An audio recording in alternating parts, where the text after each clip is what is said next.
So, another issue that research identifies about what might make it difficult for women leaders in a meeting context is that they're more likely than men to feel rattled or lose their composure when they're challenged. So, today we're going to focus on how do you keep your cool when you're under fire. So, there's a few reasons that we might feel rattled. First of all, we've often had to work really hard to get the floor and then keep the floor.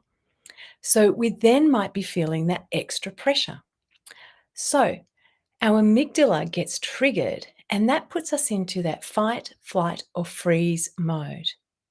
And when we're in that place, we don't have access to our prefrontal cortex, which is what allows us to think rationally and then be able to language those thoughts. So, if we're already triggered and then someone challenges what we're saying, it's likely to amplify that amygdala hijack and that fight flight response. So, no matter what causes us to get rattled, there are a few things that we can do about it. So, when we get into that kind of flight mode, we don't very often just get up and walk out of the room because that's not a good look. But what we do is we sort of more subtly withdraw from the discussion and perhaps let those louder voices drown out our voice. Or we might go into that fight mode where we push back very strongly on what other people are saying and we have quite a bit of emotion present.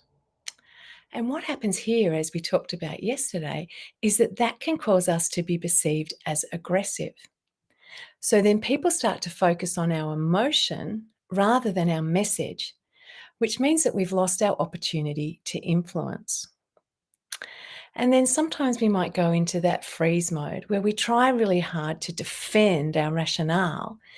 But because we're triggered, we don't really have that capacity to express what and articulate what we're thinking in a concise way, like we would be able to in any other context. So, what is it that we can do? Well, today I'm going to focus on what we can do before we enter into the room, and that's how we prepare our message.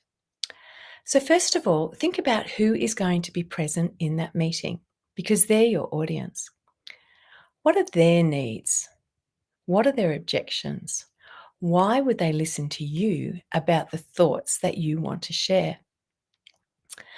Then jot down some of those points and think about how you can emphasize your idea in terms of how it might meet their needs and how it might answer their objections before they even have a chance to raise them.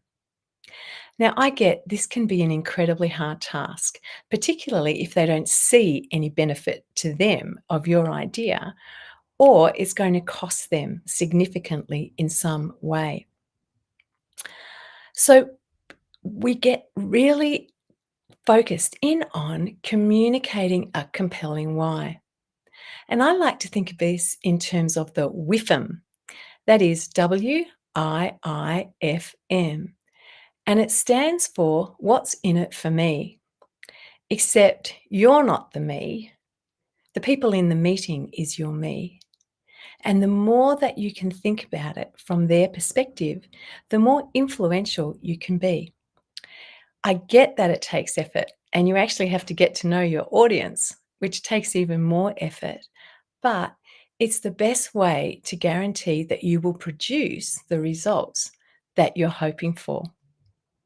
Tomorrow, we're going to talk about how to prepare the way you present that message by pretending that you're an athlete. Look forward to seeing you tomorrow.